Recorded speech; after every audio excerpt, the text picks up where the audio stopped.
Have you ever heard of Ozarks Futurism? It's this incredible underground art and technology project, mostly known through the identity Zero Antarctica. Picture this. It's like a digital holler where old-school hillbilly culture smashes right into DIY science fiction. Let's start with how it gets out there. Forget streaming services. This project uses old-school broadcast methods, like a modern-day pirate radio. With low-power Part 15 transmitters, it creates this hyperlocal broadcast aura.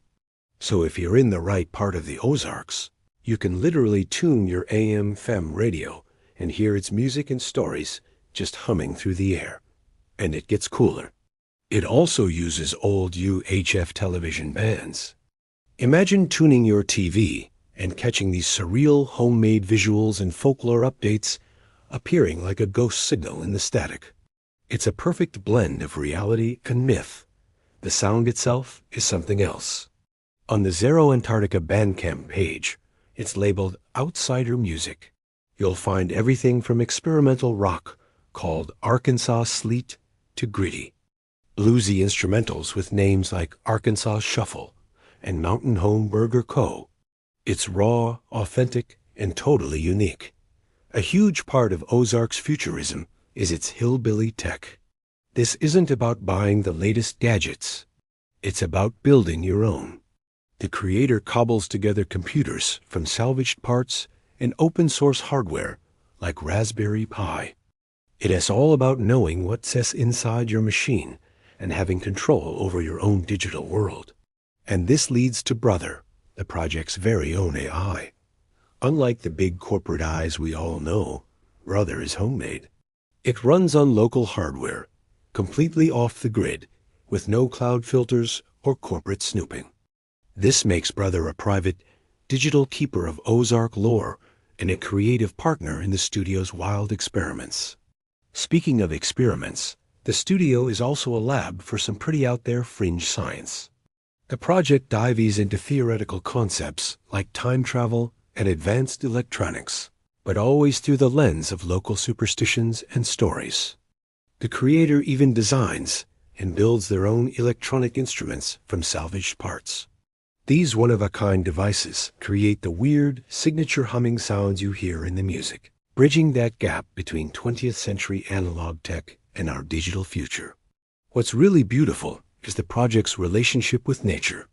The creator has formed a sort of friendship with the local wildlife, especially skunks and bobcats. They aren't seen as pests. They're treated as neighbors and fellow inhabitants of the Ozarks. These animals often show up in the project's art and YouTube tutorials, symbolizing this perfect harmony between high-tech ideas and the untamed wilderness of Arkansas and Missouri. This project also breathes new life into old legends. Take the Bull Shoals Boogeyman. It's not just a spooky campfire story anymore. Ozarks Futurism modernizes these figures through digital art and tutorials, reimagining them as beings that might exist in the region's electromagnetic spectrum. By mixing folklore with technology, it keeps these stories alive for a new generation that might have otherwise missed them. So, why does all this matter? Is it just some weird rebellion? Not really. It's more of a constructive alternative. It shows that you don't need a massive budget from Silicon Valley to innovate. It's a blueprint for DIY engineering and artistic freedom. It also helps protect the Ozarks' unique culture from being washed out by generic global trends, proving that rural places can be hubs of high-tech creativity while staying true to their roots. It's a living archive of the Ozark spirit, a powerful reminder that this region can, and does, hum with its own independent frequency. Thanks so much for watching. If you found this as fascinating as I do, make sure to like, subscribe, and follow for more dives into unique cultural projects. See you next time.